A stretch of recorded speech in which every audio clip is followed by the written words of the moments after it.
Welcome to Beyond the Message, a midweek space where we continue the conversation from Sunday's sermon, unpacking context, exploring your questions, and growing as we listen, learn, and follow Jesus together.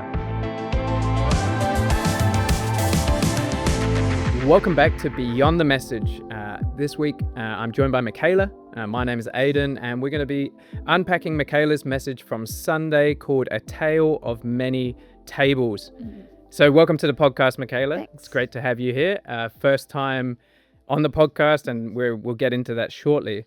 But just for those of you who were able to listen to Mikayla's message, or if you weren't, here's my summary, and then we'll see what Mikayla thinks of it. So A Tale of Many Tables, and I loved how you broke it down into 3 tables. So kind of 3 sections. Table 1, we looked at Jesus talking about people choosing seats, and it ended with whoever humbles themselves will be exalted, and those who exalt themselves will be humbled. That's what I took away from table 1. Yep. Table 2 is all about the great banquet. Yep. And there's a big section there around the great banquet and those who are invited and have excuses, and then the doors being open to anyone. And then finally, table 3 was the real challenge, and it was who's around your table. I thought it's such a brilliant way you broke it down, and so smart how you flipped the order around so that you could finish with table 3 and the application. What do you reckon? Have I kind of summarized it? I reckon you've summarized it pretty well. Those are definitely, the 3 tables all in there, and that kind of progression from how are you humbling yourself, and are you humble enough to come and eat at God's table, and then what does that look like lived out to invite others in? So it's easy to summarize well-structured messages, so good job. But Mikayla, we were just chatting before we turned on, and you've probably done about 5 sermons with us in the morning, but a lot more than that in our youth community. A lot more. If for those of you who don't know, Mikayla's role is high school youth coordinator. This is your 3rd year doing that now. So Mikayla actually spends more time speaking to our high school youth. Yeah. So I thought, as part of this podcast, we like to talk about process and a preacher's heart. I thought for you, a great question would be, what are some of the differences when you prepare a youth talk for high schoolers versus now you're increasingly having these opportunities to speak to our whole congregation on Sunday? What are the differences for you? Yeah, I think there's a few differences. And one of the big ones is our youth talks are generally 10 minutes. So I always get quite excited when it's a sermon and I can go for a bit longer and get into the depths of things a little bit more. But our youth audience, we tend to be more aware that we've got, it's the same on a Sunday. We've got people from different areas and different walks of faith that are coming in, and people with different amounts of experience. But that's even more prevalent in our youth community, where we have a lot of friends coming along that have never heard of the Bible before. So really breaking down and explaining everything as basic as possible is one of the big things that we do for our youth talks. So going, how simple can I possibly make this, is a big thing. And just the images and the illustrations, I think, is always a big thing. I always find when I'm making a sermon out, I think of all the youth-related images and the youth-related stories, and that I have to remind myself to remove the words friends from school a lot when I write a sermon. When you're writing for Sundays? Yeah, when I'm writing for Sundays, because that's the go-to for youth messages. I think you still managed to get a Mean Girls reference. I did get a Mean Girls reference. I was quite proud of that. Yes. So you do have to keep in mind on a Wednesday night at youth that, somebody could be coming along with their friend, never been in a church before, has no context, and but similar on a Sunday, but like you said, different age and stage, and a lot shorter format. Any other, in terms of how you actually prepare it, practically, do you work in the same space? Do you give yourself longer to prepare a talk for Sunday? Definitely give myself longer to prepare a talk for Sunday. I've got pretty good at doing a youth talk within about 2 days, but sermons definitely take a bit longer. I think partially because I create the whole curriculums for youth, so going into the term, I know exactly where we're going and plan it all out ahead, so I can come to a week and go, I know the gist of what I'm trying to say, the 3 key points, whereas doing a sermon series that you're following along with in church, but you haven't always written or outlined yourself, it takes a bit longer to really get stuck in and figure out what you're framing it as and what those key points are. And I think just as well, often with youth, where youth have shorter attention spans and often aren't going to read a whole couple of chapters of the Bible. So we have quite short sections that we do, whereas like with this Luke series, you've got this big passage. So trying to actually spend the time to do it justice and to break it down and figure out the really key points that are pertinent for our community takes a bit longer for a Sunday morning. Yeah. Oh, great. Well, I've been there for some of your youth talks, and that you do really well to speak to that audience, and the same on Sundays, and you've done well at navigating difference between the two. Like you said, you get longer to talk on Sundays and you get longer passages, but you still can't cover everything. Yeah. It's something that we've talked about a lot on this podcast, and one of the great outlets for this podcast is to be able to cover some of that stuff. You had, I think, 24 verses. Yes. From this. We're in chapter 14 of Luke's Gospel. Was there anything that you couldn't cover on Sunday that you would have liked to have? Yeah. So the first 7 verses, I think, were the only ones that I really didn't mention at all. I tried really hard to get them in there, but it just didn't quite fit with the flow. Mostly partially just from like a medical perspective and my medical side. I found it really interesting because it's this man with there's a few different translations, and abnormal swelling seems to be the most common one. But looking through all the commentaries, it's kind of this, it's often called dropsy, or we might call it today like edema. Okay. And so it means you've got this fluid buildup in all the parts of your body, and it can kind of cause essentially drowning from the inside out if you leave it for long enough. And it's this man that Jesus comes across as he's walking to the Pharisees' house. So the Pharisees are with him.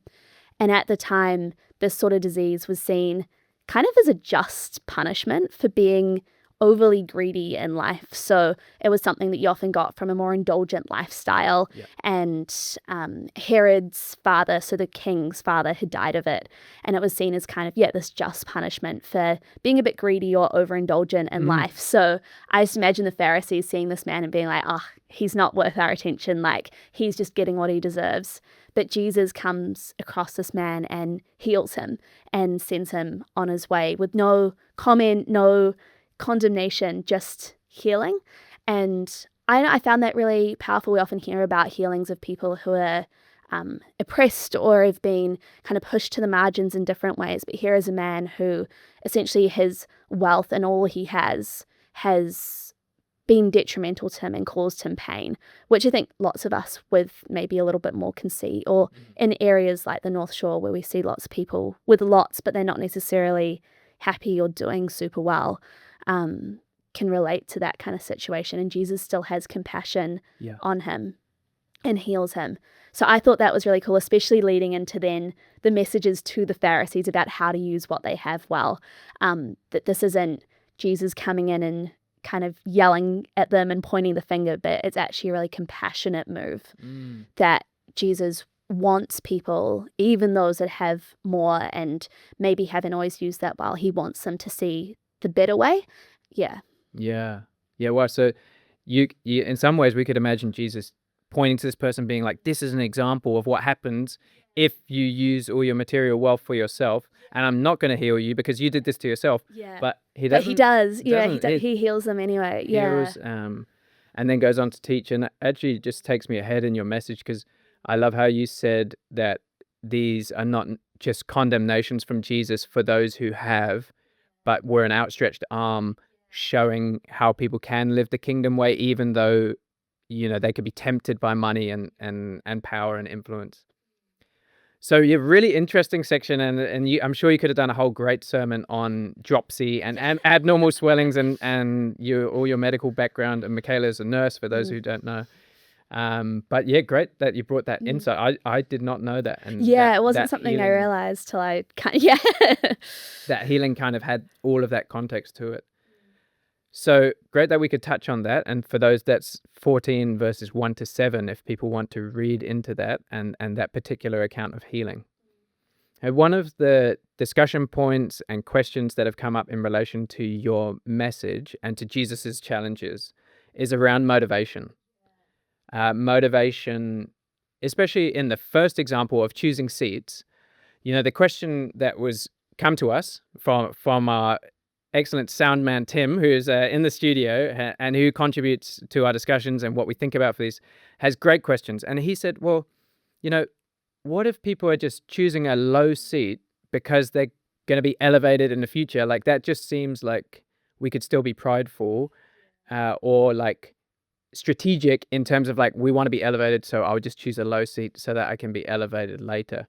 And then I was this morning with our young adults for Bible study, and we're discussing the passages, and the question there was around like, is it helpful if I just go out and try to invite people to dinner who are outcasts or who are marginalized, I guess out of duty or some desire that God will bless me, without that same motivation to show care and hospitality? So what's the place of motivation in all of this? Yeah, I think motivation does play a huge part. And I think there's a lot of other stories of the Pharisees in the Gospels where they show that they don't always have the best. They might go and do some of those things that Jesus says, but they don't always have the best motivation for it.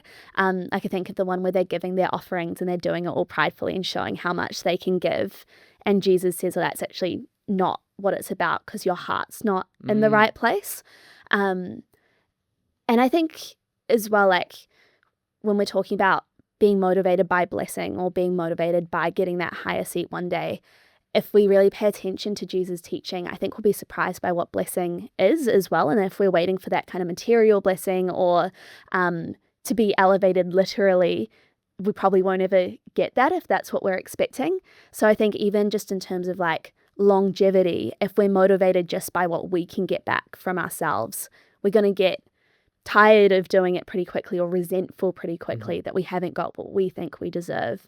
And it's not a healthy place to serve from. And I think Jesus would have a few words to say to us about that.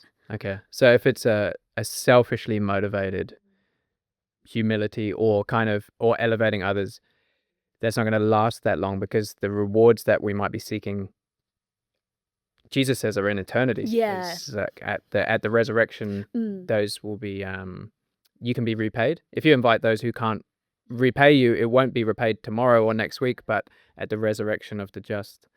What would you say then to people who kind of come away from your message challenged about who's at their table, but to some degree my motivation might be mixed? Like I might feel challenged by Jesus to invite people. I might have a bit of a heart towards someone, but does my motivation need to be 100% pure before I take up the challenge? Yeah, I don't think we ever have 100% pure motivations.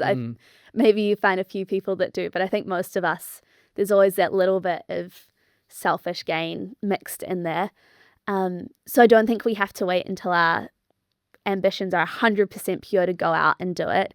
I think having enough of an ambition to I actually just want to serve other people, even if there's maybe a little bit of something else mixed in there, is still a great place to start with.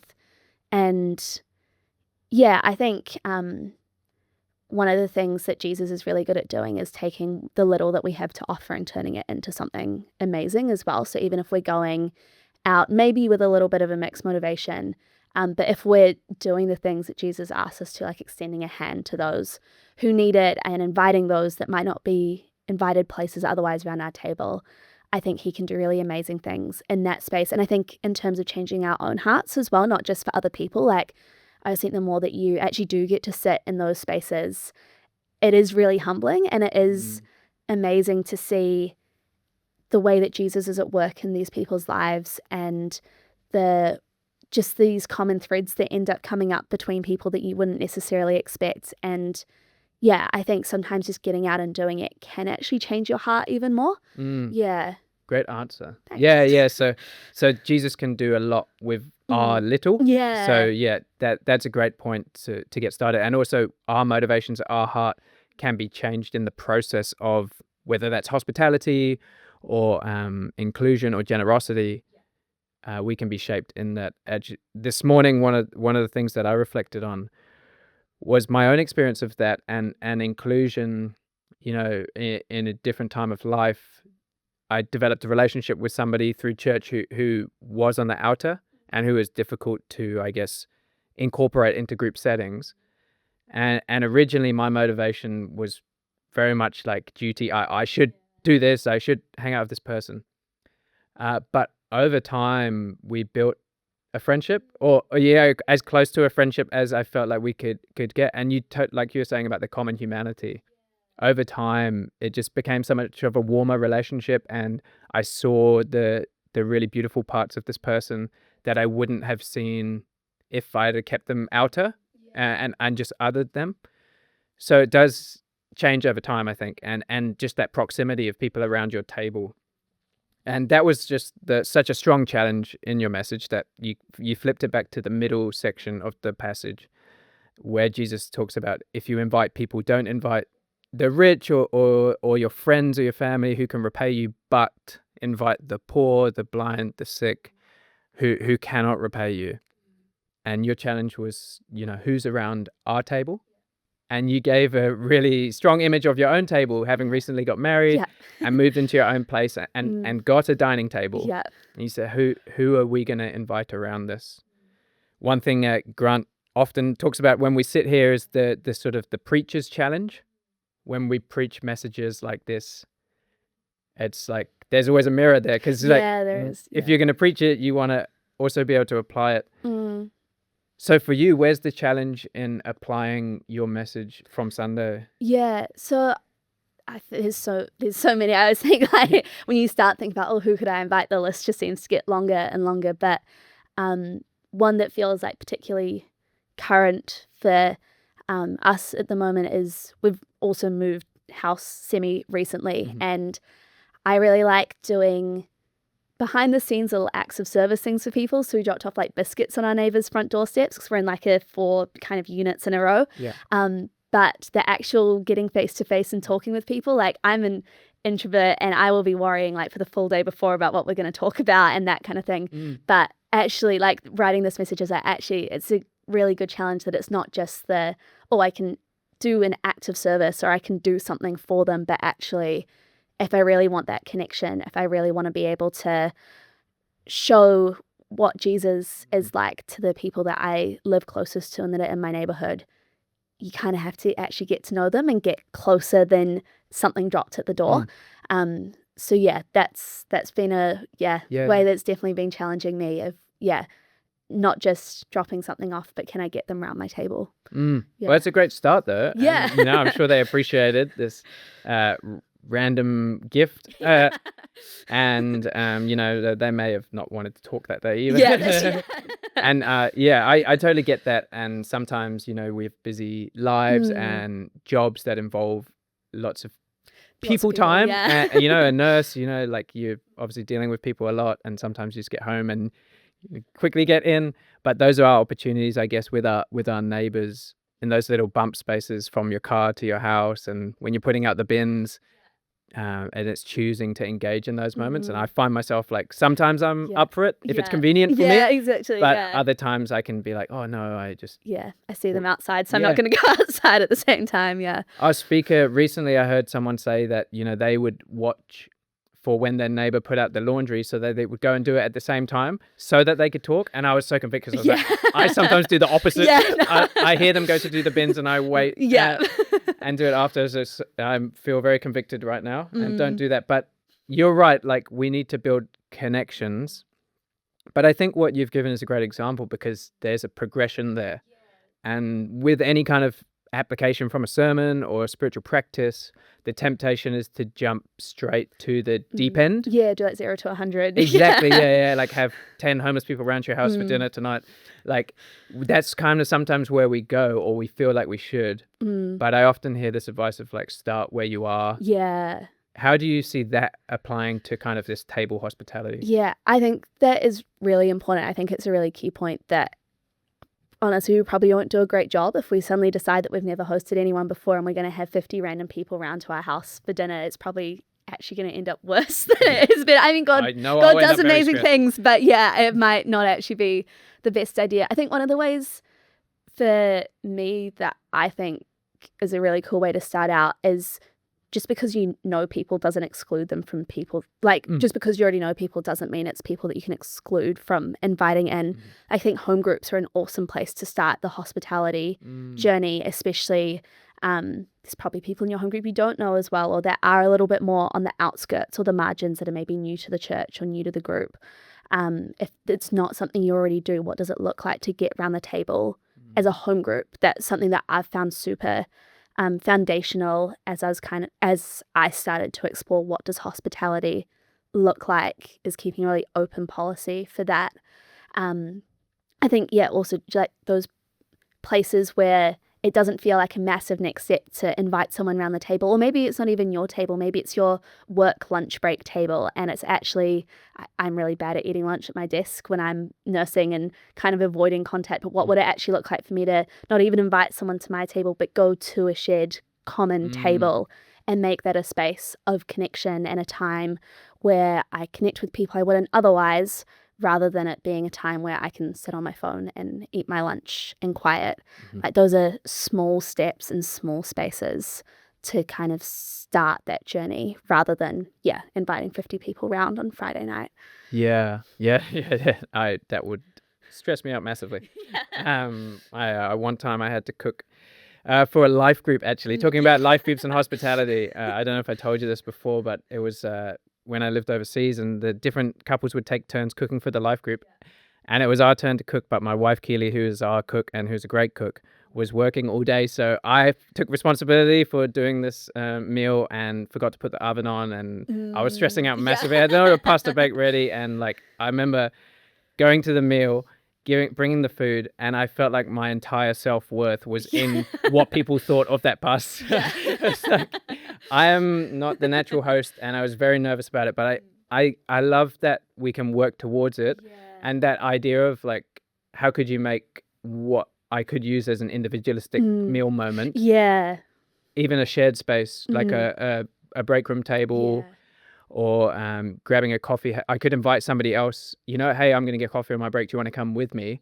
And different ways where we can, even giving people rides. Rides is an awesome one. Because petrol's so expensive now as well. But most people are going to say yes. And just our cars are something that we have that we can use for others as well. So that could be a space of what's mine is yours, I guess. I can welcome you into this. Cars always end up with great conversations as well. Like, something about sitting side to side. Side to side, facing the same direction. So there we go. Lots of different applications. Is there anything else you want to share that we haven't got to? I don't think so. It's been a great conversation. I think, diving into that practicality stuff is really cool. Actually, one thing I would say, if it's on the sermon notes, which are available online, I believe, as well. But Practicing the Way actually has some awesome resources for practicing hospitality, including they've got like this recipe book of recipes that are really good to feed crowds, and that you can even get different people to bring different parts of. So it's really cool. I was looking through it the other day. So and they've got all these like conversation starters as well. So if that's something that you want to look into, they've got some really cool, really practical resources for all like the little hosting things that maybe seem a bit harder. So that's just a cool resource to plug if that's something that that's you're wanting to step into. So those are available online under our sermons on resources, and you can access Mikayla's sermon notes, and those will be there. Like, hospitality is a skill that we can develop. I believe, like, some people are particularly gifted in it, but like, just like teaching or anything, we can grow in it and we can step towards that. So maybe these practical resources could be a way of helping people take that first step, or maybe they're super experienced and it just need that sort of challenge to go, who could I invite? But thanks so much for your time, Mikayla. Nice. We know that you're very busy between your role and your nursing and your studies.